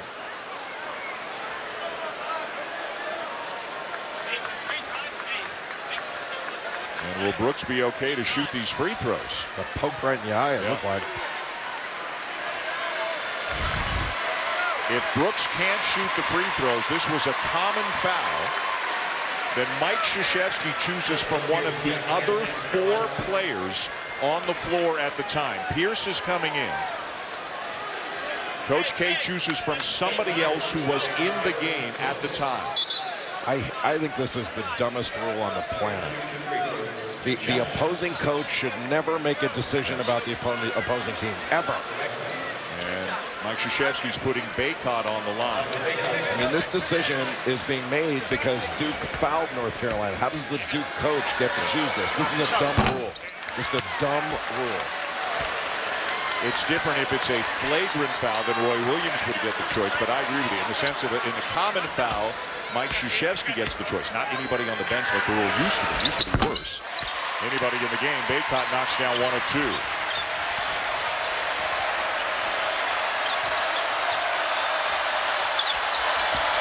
Boy, Jones is just in takeover mode right now, isn't he? He is a big-time player, and it has been mano a mano with Cole Anthony But it's been the smaller lineup at Duke that's been able to spread out North Carolina on the defensive end. The screen for the screener action, Duke switching it. Jones with a steal. And a foul. It's Leaky Black, and he has fouled out of the game. Jones not getting up yet. What a night for Leaky Black. Meanwhile, there are other issues for Carolina. Let's go to Holly. Well, guys, they have just sent people back to the locker room to try to get Keeling to come out. Keeling was taken to the locker room just after we went to overtime. He has not returned. Garrison Brooks just went back to get his eyes checked. And so now they've got to get someone back out on this court. Here comes Keeling. They've got him back out because of that foul out. They've got to have another player in the game. So Black is out. Keeling's coming back in. Brooks has gone to the locker room. And Roy Williams is just trying to find 5 healthy, eligible players to put in the game.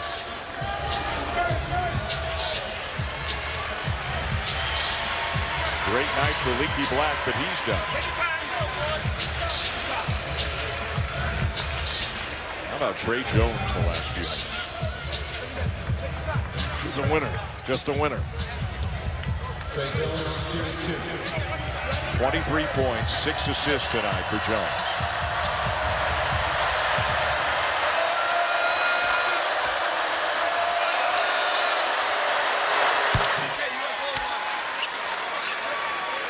Well, with everything that has gone wrong for Carolina this year, with all the losses that they have suffered, this one you would think would sting more than any other one if they go on to lose this game.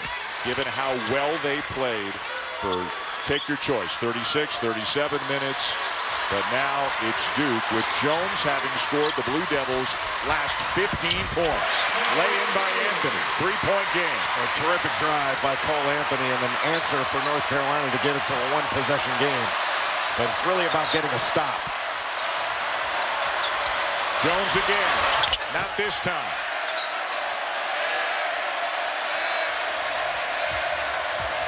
Well, not his best shot. And perhaps should have given the ball up or tried to get it all the way to the rim. I don't think you have to settle for a jumper right now. Incredibly small lineup for Duke, with Carey having fouled out some of the other bigger guys on the bench. Relatively small lineup for North Carolina with Garrison Brooks out. After getting poked in the eye. And it goes for Anthony to bring him back within 1. How about this battle between Cole Anthony and Trey Jones? Moore into the chest of Baycott, who has fouled out of the game. And now what does Roy Williams do? Well, that was offense-initiated contact, but I thought Baycott might have pulled his arm down a little bit. Armando Baycott has had a terrific effort out there. He went right into him. Just a smart play by Wendell Moore.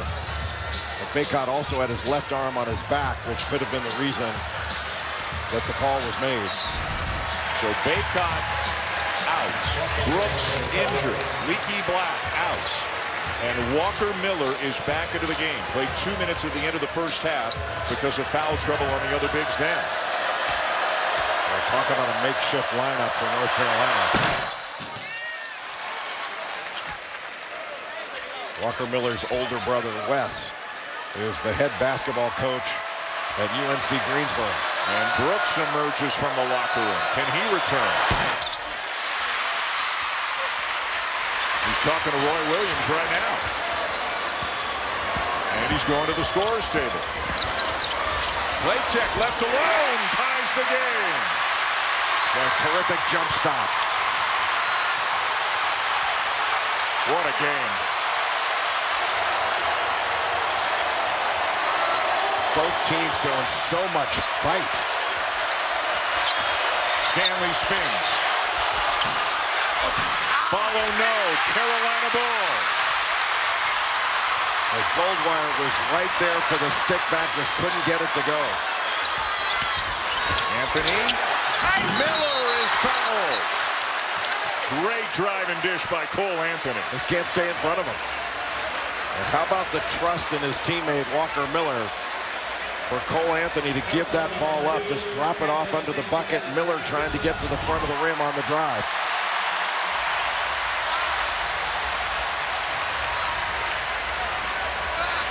Cassius Stanley has fouled out of the game.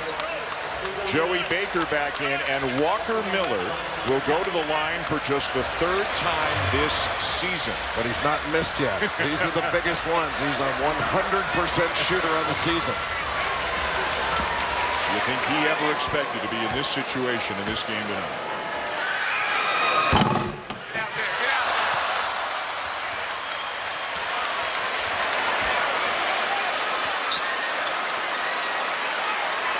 Brooks ready to check in for him if Miller makes this second one.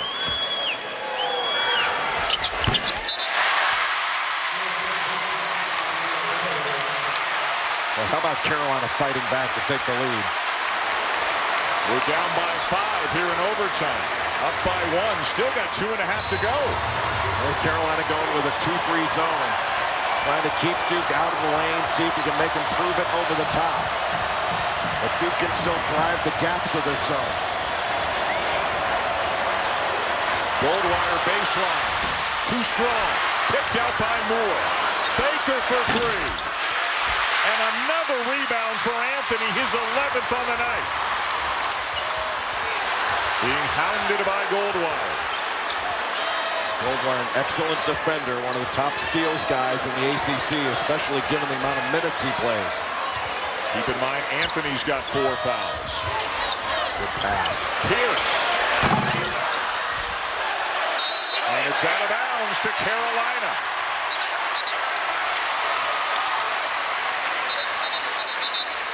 Yeah, they're going to take a look at this to see whether the ball went off of Carolina or Duke. O'Connell was complaining long and loud that it was off of Carolina. Well, it's good to complain because at worst you get a rest. I think it's going to be off O'Connell. Yeah, I think so too. I mean, Playtech made contact with it, but you can see it's still on O'Connell's palm long after that. What a night. Unranked, struggling, under 500 Carolina coming in as decided underdogs against the number 7 ranked team of the nation, Duke. The Heels leading almost the entire night, getting great contributions from all 7 of their regular players who were in the game. Got a big free throw for Walker Miller recently, and just trying to scratch and claw their way to a victory. It is confirmed Carolina ball. Let's go!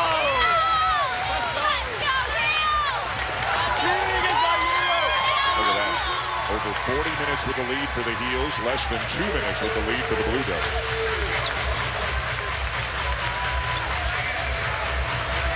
Anthony to inbound. Can they get something to Brooks inside? He's got a size advantage on Moore. How to get it in. Stolen away by Baker. Just a really poor job by North Carolina. Great play by Duke to steal it. You have to expect to run a better out-of-bounds under situation. Jones drives, left it a little short. Boy, Anthony behind the back in traffic. Good decision, and another good one made by Keeling, who's played great tonight.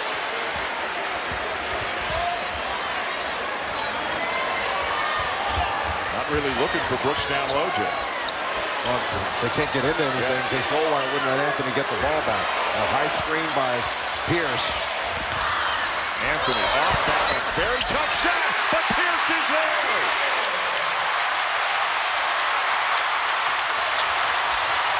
Left alone, he makes it a 3-point game. Carolina in man-to-man. Jones, way off. Well, Duke's defense was able to force North Carolina into a really terrible shot. But Justin Pierce was there. Watch, he set the ball screen. Nobody picks him up. Nobody blocks him out. And just picks the ball up at the end of the shot clock and puts it in. Carolina was down by 5 earlier in overtime. They are on a 9-1 run right now to lead by 3, and they've got the ball. with 45 seconds to go. Really what North Carolina did, Dan, was they got up off the deck after taking what could have been a knockout punch, and they got back up and started throwing punches of their own. No call on the drive. Moore to Baker. Baker for the tie, in and out.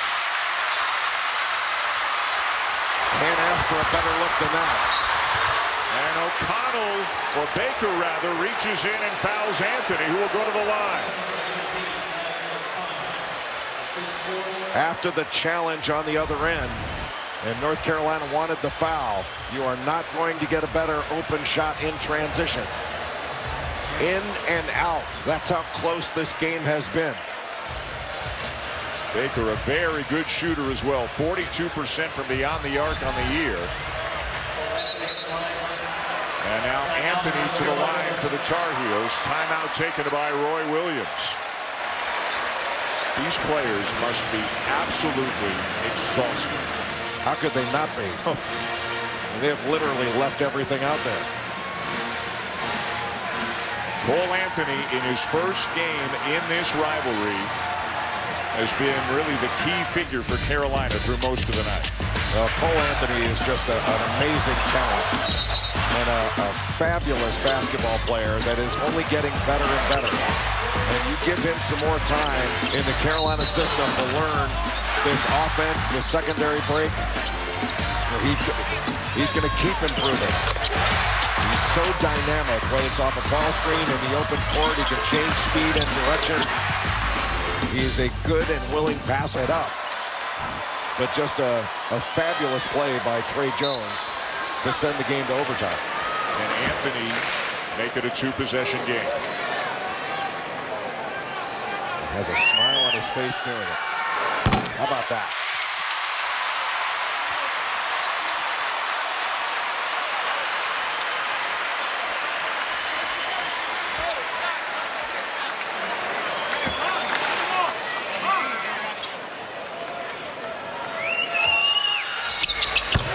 Two huge free throws. Big time. Just big time. Jones. And a foul. Just the absolute wrong thing for Christian Keeling to do. There was zero reason to foul there.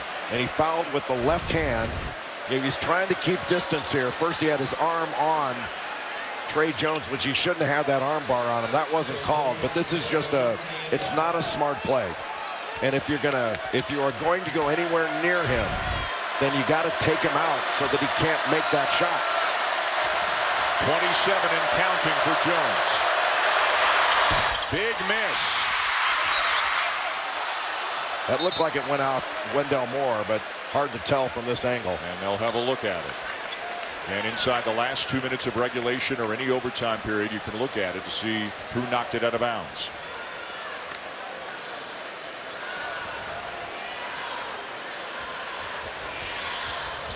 And get a chance for the players to get a breather. Yeah, it might have touched Carolina last. Yeah. Just a fingertip. Oh, yeah, play time. Wow, that is as close as it gets.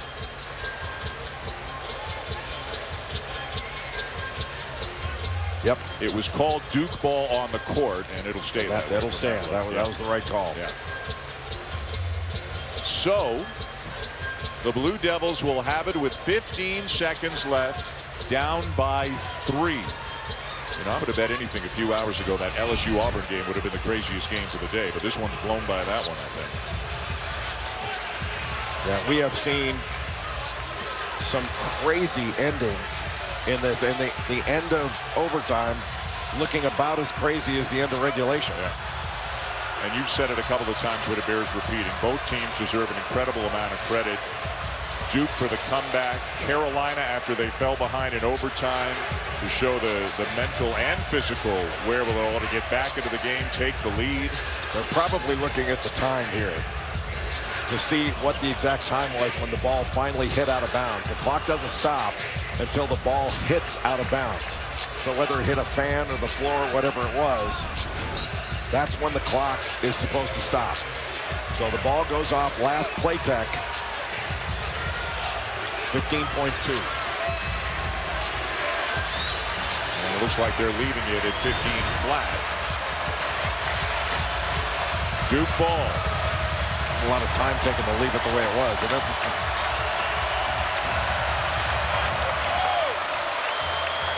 North Carolina cannot allow a three here. Moore with a drive. 1-point game. Timeout Duke.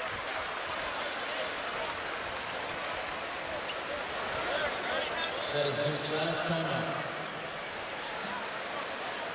Wendell Moore doing the exact right thing on the catch, and that is put your head down and drive it. Carolina does not want to foul.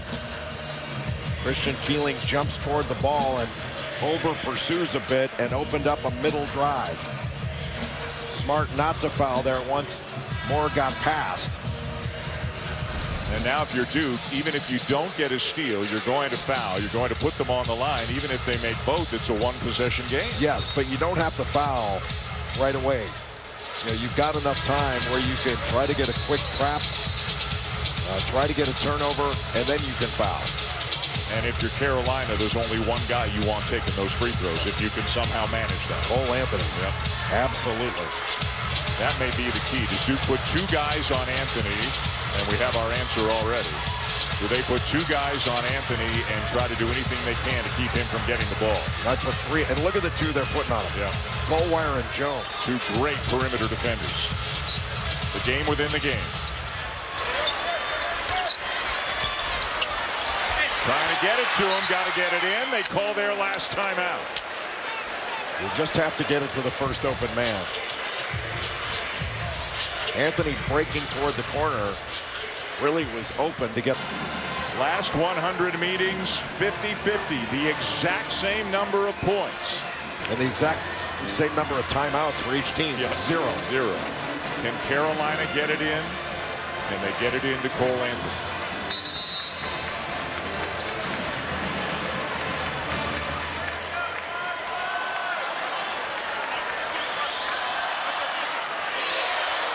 Harrison Brooks inbounding the ball. He is sure-handed and smart, but he cannot hesitate. When you see an open man, he's got to get the ball. It's got to be delivered. Any chance you think they'd risk going over the top? Somebody break? Yeah, oh, absolutely. There goes Pierce. Yep. They get it into play check. Wow, they did not call a foul there, did they? They called it out of bounds to Duke. Boy, that's amazing. Wow. Moore and Playtech collided shoulder to shoulder. And they're going to say that was somehow incidental contact, or that both guys were going for the ball, which would make it incidental. I don't agree with this at all. That's a Duke foul. That's a foul. Yeah. Wow. Playtech had the ball before Moore got there. Yeah, that is hard to imagine that you wouldn't make that call. And wow, they are reviewing again, but what they are reviewing is who knocked it out of bounds. Yes, they cannot review that foul. But hopefully they're not beating themselves up over missing a call, because they missed a call. That's a bad miss.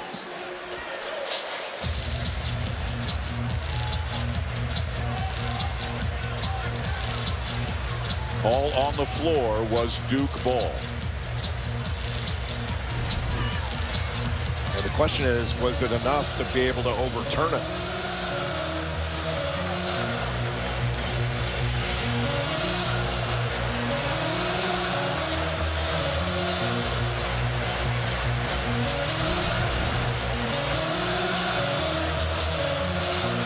That's as close as it gets, isn't it? So hard to tell.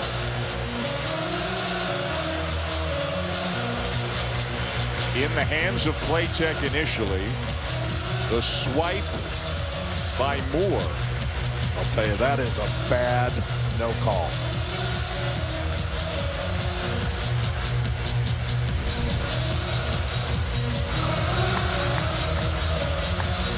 But the situation the referees have right now is they can't do anything about the call that they just missed. Nope. They have to call this appropriately. and they called it Duke ball. I don't see anything there that makes it clear and convincing that it should be overturned. Indisputable video evidence. I don't see it.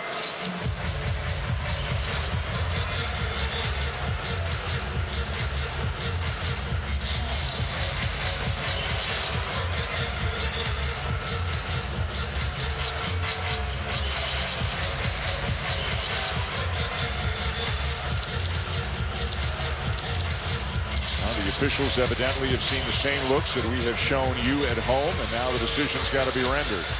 And again, television does not show, ESPN does not show the officials this. It's a company called DB Sport. Right. So they may take our pictures, but they're the ones that dole out the looks that the referees see and what the referees may ask for. Duke ball. Jones to inbound, neither team with a timeout.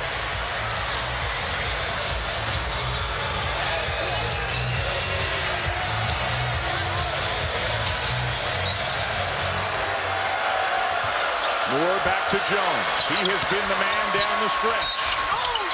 And he got fouled. Not sure whether it was Playtech or Keeling. Looks like it was Keeling, but Playtech was there. Looked like he got him on the arm as well.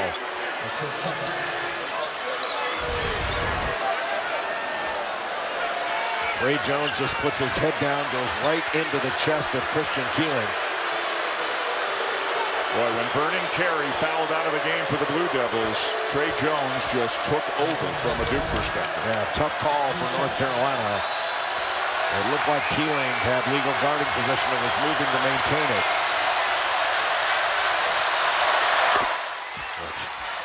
What huge free throws and what a gigantic second half and overtime Trey Jones has had in this game. And again, make or miss here. Can Carolina get the ball to Anthony, the guy they want to have it, to try to race it down the court? Goldwire right with them right now. A miss. A tap. Jones. Tipped. Yes! Wendell Moore puts it home for Duke. And again, they will go to the monitor. It looked like he got it off.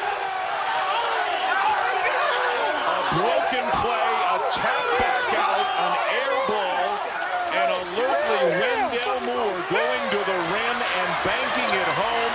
Did he get it in time? Usually it is North Carolina tapping the ball out off their missed free throw. Duke taps it out. Trey Jones again.